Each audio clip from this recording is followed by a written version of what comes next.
Buenas tardes a todos y a todas. Antes que nada, gracias por unirse a esta convocatoria de la FAN que están haciendo todas las semanas. Espero que el principio para la gente que está participando de las charlas que da la FAN todas las semanas va a ser un poquito repetitivo quizás, pero bueno, para ponernos todos en contexto, voy a empezar contando qué es la nanotecnología y voy a dar ejemplos de por qué está en todas partes. Yo soy María de los Ángeles Ramírez, soy licenciada en Química, estudié en la Universidad Nacional del Litoral en Santa Fe, soy de Santa Fe, y ahora estoy haciendo el doctorado, soy becaria de CONICET, en el Instituto de Nanosistemas, en la Universidad de San Martín, y trabajo en divulgación en colaboración con la gente de la FAN. Gracias también a ellos porque me invitaron a dar esta charla. Entonces, perdón. Bien, vamos a ver hoy un poco qué tienen en común todas estas cosas que estoy mostrando en la imagen. Por ejemplo, una iglesia de medioevo, una pelota de tenis, una mariposa, un test de embarazo, un microchip. Lo que tienen en común, ya es un poco obvio, pero es que todos tienen nanotecnología y bueno, eso es un poquito de lo que vamos a hablar. En nuestra vida cotidiana nos manejamos en la escala de los metros, de los centímetros, más o menos el tamaño de los insectos, y nuestro ojo llega a distinguir hasta los milímetros. Por ejemplo, el tamaño o el grosor de un cabello, de un pelo, es de aproximadamente 0,1 milímetro, y hasta ahí y un poquito más nuestro ojo puede distinguir, pero más no. Entonces, si seguimos bajando en la escala, para poder ver esas cosas necesitamos microscopios. Por ejemplo, las células. Una célula eucariota de nuestro cuerpo mide más o menos 20, 30 micrones, y un poquito más abajo están las bacterias y los glóbulos rojos. Cuando un micrón es 1000 veces más chiquitito que un milímetro. Y un nanómetro, que es lo que a nosotros nos interesa, es 1000 veces más chiquitito que un micrón. Eso quiere decir que es 1.000.000 de veces más chiquito que un milímetro, ¿sí? Entonces, ¿qué tenemos por acá abajo? Este bichito que seguramente lo vieron y lo estamos viendo en todos lados, que es un virus. Los virus tienen tamaño nanométrico, más o menos entre 100 y 300 nanómetros. Son muy chiquititos, por eso pueden entrar fácil a las células. Tenemos una hebra de ADN que mide entre 2 y 10 nanómetros, y por debajo del nanómetro ya tenemos átomos y moléculas pequeñitas. Entonces, la escala que a nosotros nos interesa, y de lo que vamos a hablar en esta charla, está entre un nanómetro y una micra, más o menos, ¿sí? Para que quede claro, este es un ejemplo de un pelo visto en un microscopio electrónico, y a esta raya roja deberíamos cortarla en 100.000 partecitas iguales para que cada una de ellas sea un nanómetro, ¿sí? Para que esto que quede claro en la escala diminuta en la que estamos trabajando y de la que vamos a hablar toda la charla. Bien, para entrar en contexto de propiedades. ¿Cómo percibimos los colores? Cuando sabemos que la luz blanca está formada por todos los colores del espectro de luz visible, eso interacciona con un objeto, en este caso, por ejemplo, con un tomate, y refleja otra longitud de onda, que es lo que nosotros percibimos como color. En el caso del tomate, lo vemos de color rojo. Ahora bien, en el caso de que tengamos oro, como probablemente alguno haya aprendido en la escuela, el color es una de las propiedades intensivas. Eso quiere decir que aunque cambie el tamaño, el color se sigue manteniendo. Entonces, si tenemos un lingote de oro y a partir de eso hacemos una cadenita, un anillo, un arito que puede medir milímetros, va a seguir siendo dorado, va a seguir manteniendo ese color. Pero ¿qué pasa si a eso lo seguimos partiendo en partes cada vez más chiquititas, más chiquititas, más chiquitas, y llegamos a la escala nanométrica? Lo que pasa es que se produce un cambio de las propiedades. En este caso, el cambio de las propiedades es el color. Y lo que les estoy mostrando acá, que va desde el color negro, tenemos tonos de azul, verde, rojo, rosa, es oro. Es el mismo oro que forma un anillo que estén usando, solamente que está en tamaño de nanopartículas muy chiquititas. ¿Por qué pasa esto? Porque al cambiar el tamaño, cambian las propiedades de la materia. Y no solamente tiene que ver el tamaño en esto, sino que también la forma, dependiendo de si esas nanopartículas son esféricas, si tienen forma de bastoncitos, si son triángulos, la interacción de la luz a la nanoescala, en la nanoescala, perdón, da como resultado estos colores tan interesantes en los metales como el oro, la plata o el cobre, por ejemplo. Entonces, no solamente las propiedades ópticas son las que cambian, sino que también las propiedades mecánicas, físicas, químicas. Es todo un mundo nuevo, y a veces cuando damos charlas de divulgación, que lo hacemos mucho en escuelas secundarias, y a los chicos o chicas les interesa y preguntan, bueno, ¿dónde estudio nanotecnología? En realidad todavía no existe una carrera que sea nanotecnología, porque en realidad es una disciplina que se nutre de un montón de otras disciplinas, de la química, de la física, de la ingeniería, de distintos tipos de ingenierías, de biología, de medicina, y es ese conjunto de disciplinas que necesitamos aportes de un montón de lados para poder entender qué es lo que pasa en la nanoescala. Entonces, la aproximación que podemos tener hacia la nanotecnología es de distintos lugares, y eso es lo que lo hace también muy interesante. No es algo que hayamos descubierto nosotros, las personas, es algo que existe de hecho en la naturaleza, y un ejemplo muy lindo y muy claro es la hoja de la flor de loto. Si alguna vez vieron una hoja, estas hojas flotan y la parte de arriba no se moja. Es lo que se conoce como efecto loto. ¿Y por qué pasa eso? ¿Por qué el agua queda formando gotitas perfectas y no se moja? Eso pasa porque investigadores agarraron una hoja, la pusieron abajo del microscopio, y tanto en la microescala empezaron a ver que había puntitas muy chiquitas, siguieron bajando y vieron que esas puntitas se reproducían hasta llegar a la nanoescala. Y no permitían, al ser tan chiquititas y estar todas juntas, que la gota de agua se desparrame y moje la hoja. Entonces quedan gotas perfectas formadas sobre la hoja de la flor de loto.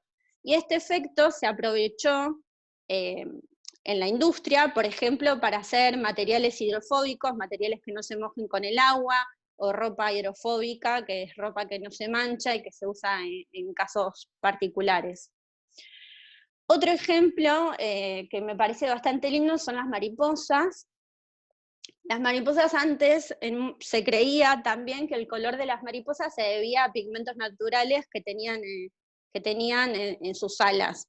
Pero después se estudió y se vio que todas tienen una estructura muy similar a escala nanométrica, que son estos triangulitos que pueden ver, y que dependiendo del tamaño de estos triangulitos, si son más anchos, más bajos,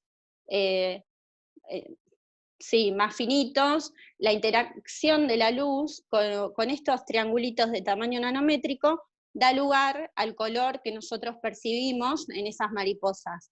Entonces, cambia un poco lo que creíamos que era un pigmento natural, sino que es un arreglo a escala nanométrica, lo que hace que nosotros percibamos los colores de las mariposas como los vemos.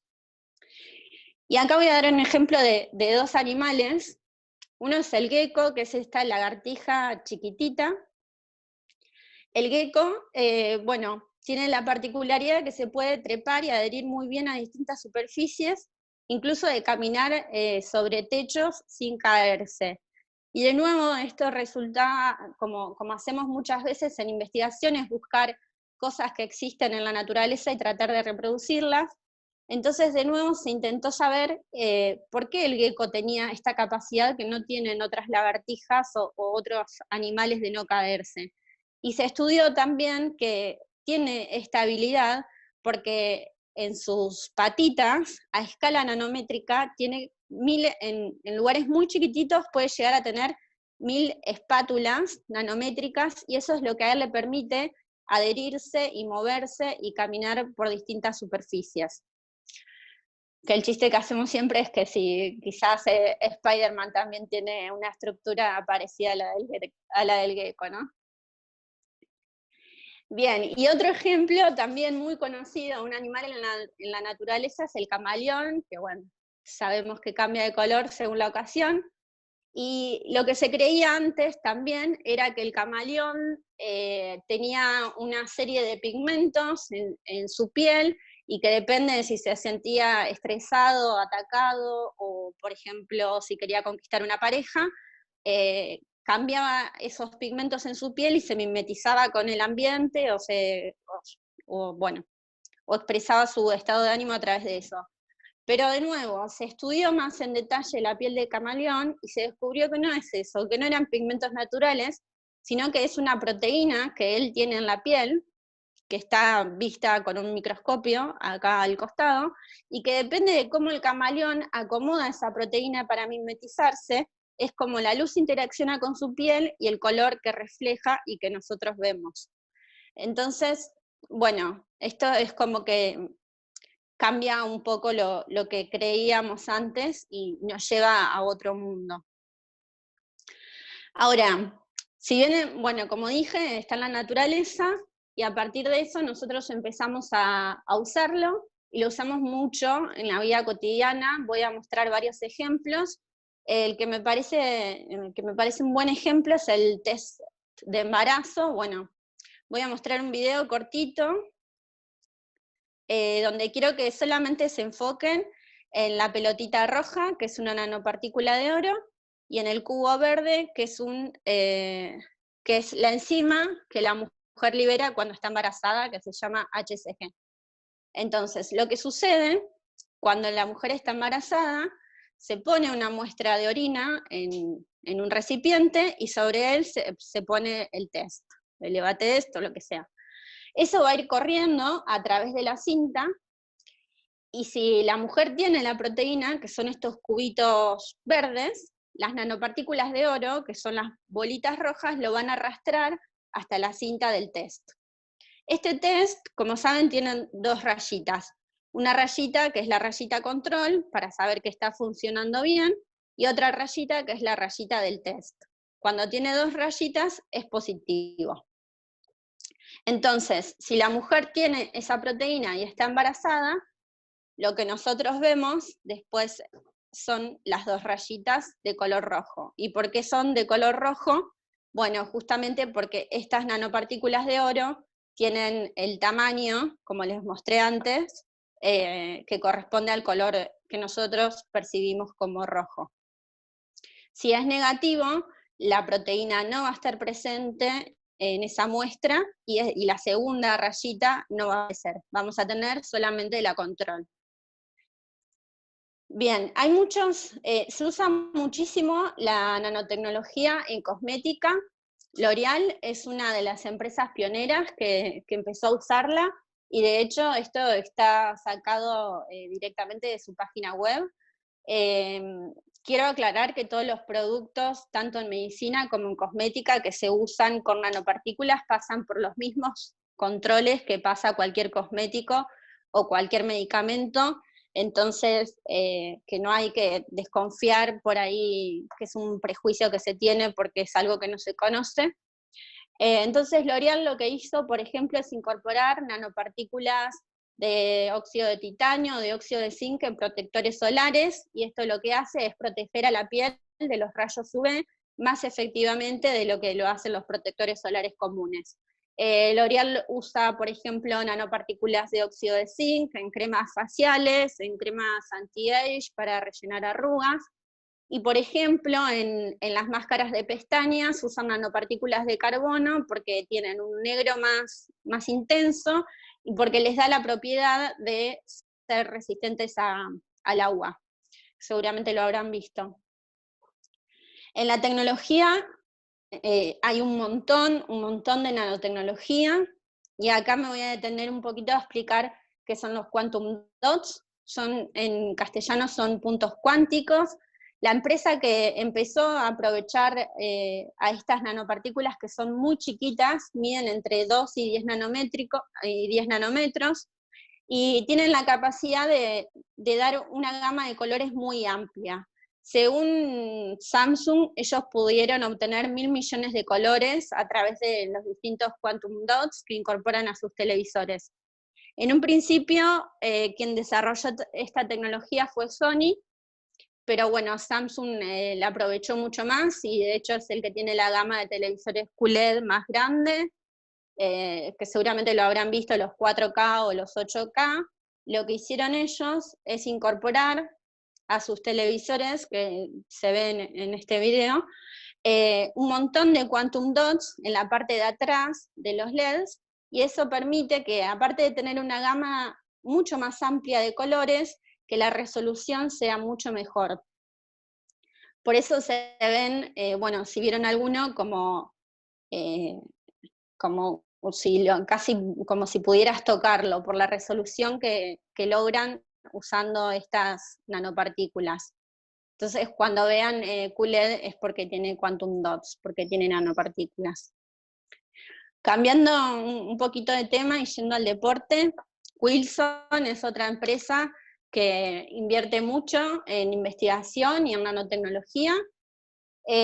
Bueno, los que saben un poco de tenis sabrán que después de 7 games, los jugadores profesionales cambian las pelotas por una nueva, que eso dura más o menos un set, y eso es porque la pelota está formada por un núcleo, por un núcleo de caucho, y alrededor por el recubrimiento amarillo que vemos.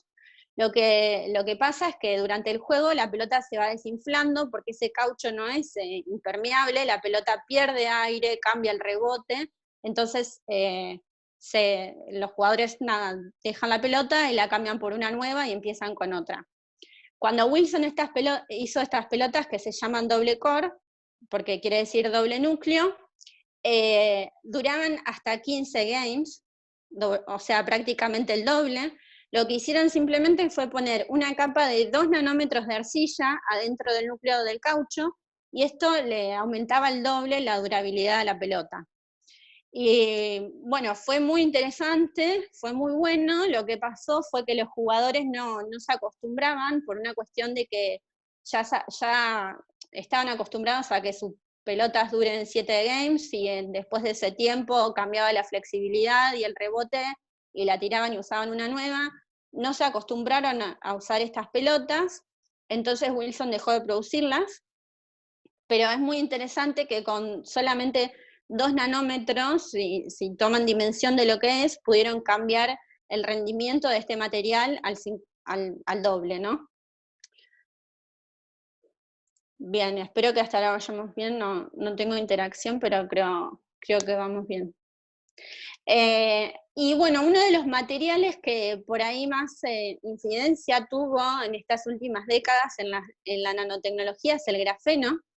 El grafeno decimos que es un material bidimensional, que tiene 2 dimensiones, porque de altura tiene solamente un átomo de carbono. El grafeno está hecho solamente de carbono, y tiene características muy interesantes, porque aparte de ser muy resistente, y más resistente que el acero, es muy flexible. Es muy flexible, es muy liviano, es conductor, es biocompatible y es ecológico porque es carbono, ¿no? El grafeno es una forma alotrópica del carbono, que se obtiene desgastando el grafito, el mismo grafito que usamos en los lápices para escribir. A partir de eso se pueden obtener por medios químicos láminas de grafeno. Entonces esta tecnología se aprovechó un montón, y vuelvo al tenis porque es el deporte que más lo aprovechó. En este caso, la marca Head también fue pionera. Es una marca que, bueno, por lo que estuve investigando, la usaba María Sharapova, Djokovic, y bueno, otros tenistas bastante famosos. Esta raqueta que ellos hicieron y que empezó a usarse en 2003 y que a cada año la van mejorando, se llama Grafeno 360, y es una raqueta en la que incorporaron fibras de grafeno, tanto en la estructura de plástico de la raqueta como en la malla.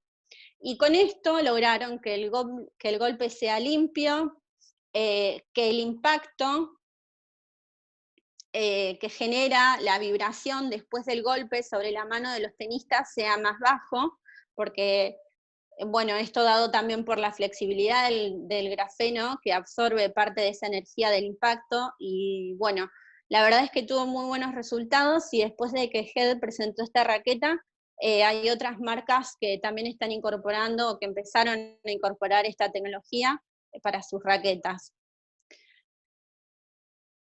Siguiendo un poquito, perdón, es que no lo veo que cambie. Ahí bien. Un poco en los deportes, si alguien sabe de ciclismo, una de las características que buscan los ciclistas que compiten es que las bicicletas sean livianas, principalmente el cuadro de la bicicleta, y seguramente habrán escuchado hablar que están hechos de fibra de carbono, los que se usan en competición. Ahora, esta marca Simplon, el año pasado, sacó una bicicleta donde a su cuadro le incorporaron nanotubos de carbono. O sea, el mismo grafeno que yo les mostré antes, que estaba en 2 dimensiones, se puede moldear para formar tubos, que se llaman nanotubos de carbono, y con eso lograron hacer el cuadro de una bicicleta que es hasta 1/4 de kilo más liviano que un cuadro común. Y por ejemplo, esta bicicleta, que es austríaca, el año pasado fue aprobada por corredores de alto rendimiento, porque bueno, como decía, lo que buscan es esto, que sea liviana, que sea resistente, y justamente incorporar este material nanoestructurado le da esa propiedad. Otra marca pionera es Mercedes-Benz. Bueno, como sabemos, hace autos de alta gama, y Mercedes-Benz invirtió mucho en nanotecnología, y sobre todo en hacer pinturas cerámicas que mejoren el acabado de la carrocería de sus autos. Particularmente en una gama que son los C-Class, pero bueno, en otros autos también está usado. Esta capa nanométrica que ellos ponen es mucho más finita que la capa de los acabados que se usan normalmente para el resto de los autos, y aparte de darle mayor durabilidad, evita las rayaduras porque es más dura, es protectiva y es más delgada. Y no solamente lo hicieron en carrocería, sino que también es algo que están haciendo en los vidrios para evitar rayaduras y golpes, es agregar capas muy finas, nanométricas, pero que cambian mucho después la propiedad del material en la macroescala. Se usa mucho en la construcción. Voy a dar un ejemplo que es icónico, pero si les interesa el tema pueden buscar y va a ver que se utiliza un montón. Esta iglesia, que es la iglesia del Jubileo, que está en Roma, es muy particular porque arquitectónicamente rompió un poco con los estereotipos de iglesias, pero aparte de eso es porque se utilizó para pintarla una pintura blanca que tiene nanopartículas de dióxido de titanio. Lo que hacen estas nanopartículas es que son fotocatalíticas. ¿Qué quiere decir eso? Que aprovechando la energía del sol cuando incide sobre ellas, dan lugar a una reacción catalítica que desarma cualquier basurita que se apoye ahí arriba, como puede ser el hollín que liberan los tubos de escape de los autos, como puede ser materia orgánica que esté volando en el aire. Por eso se dice que es una pintura autolimpiante, que si bien es cara, es muy efectiva, y bueno, y si googlean van a ver que esta iglesia es icónica por eso. De hecho, se hizo un estudio y se vio que el aire en algunas manzanas alrededor de esa iglesia también es más limpio debido al dióxido de titanio que está pintando esta iglesia. Y bueno, no sé, como ya dije, no es algo que descubrimos ahora, es algo que viene desde la historia también. Bien, que viene desde hace muchos siglos en la historia. Y acá voy a mostrar 2 ejemplos, uno que aparecía al principio. El primero, y muy interesante, es la copa de Licurgo. Es una copa que se cree que data de entre el año 200 y 300 después de Cristo, que fue encontrada en Italia, en Roma, y que es el único ejemplar que hay, ahora está en un museo de Londres. Y lo particular de de esta copa es que depende de dónde le da la luz, es de color verde o es de color rojo. Y cuando se empezó a estudiar por qué era así, se descubrió que era porque dentro del vidrio que forma esa copa hay nanopartículas de oro y de plata, que depende de cómo incide la luz, reflejan el color que nosotros percibimos. Lo mismo con las iglesias. En un momento se empezó a cuestionar cómo podía ser que los vitrales del medioevo, por ejemplo, una iglesia, una capilla muy católica muy católica, perdón, muy conocida por sus vitrales, es la Santa Capilla que está en París. Ahora bien, la pregunta era cómo puede ser que haya sido construida en el medioevo y que esos colores se conserven tan bien, tan vívidos, tan homogéneos.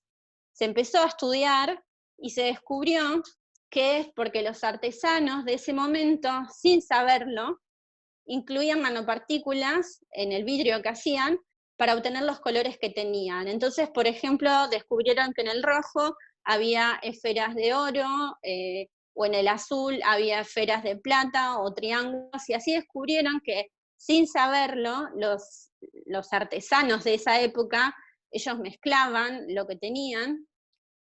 Actualmente, bueno, el vidrio se hace con colorantes sintéticos, entonces por eso era la pregunta de que cómo en el medioevo podían hacer esto si no había esos colorantes.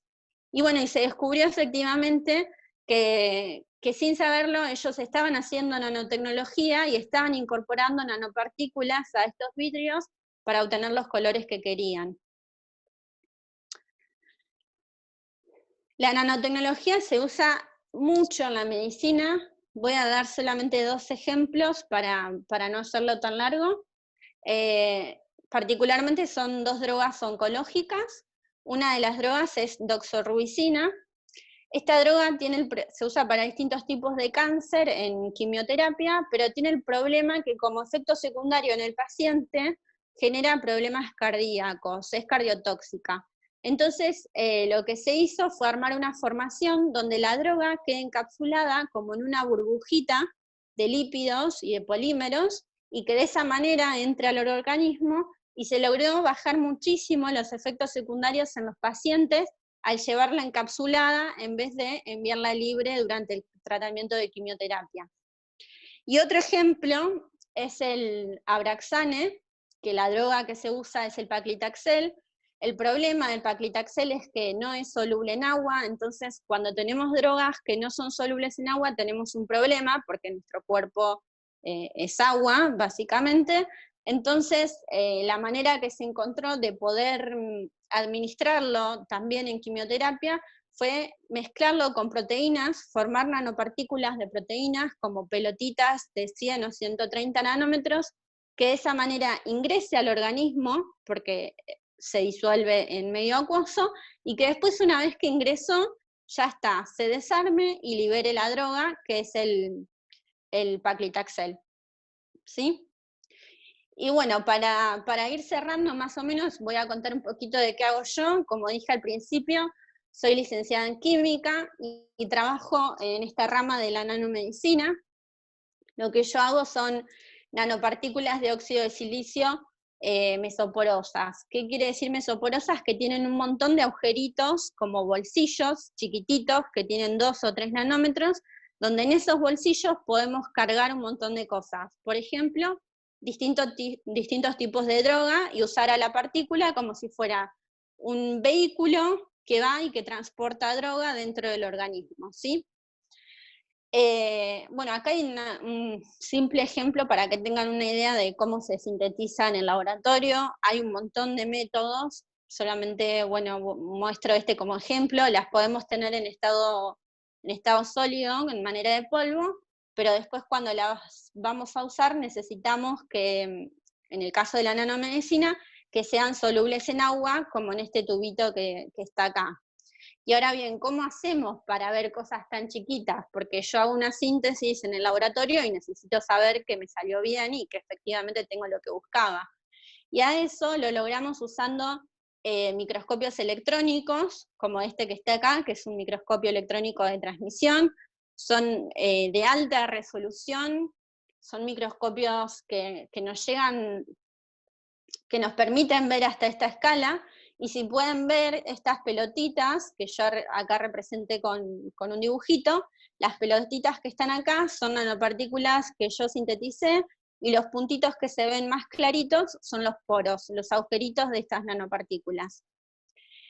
Y acá voy a mostrar solo un ejemplo de algo que hice durante mi estancia. Yo, como dije, estoy haciendo el doctorado en el Instituto de Nanosistemas, pero también estuve bastante tiempo trabajando afuera, en el País Vasco, en España, en un instituto que se llama SIC Biomagune.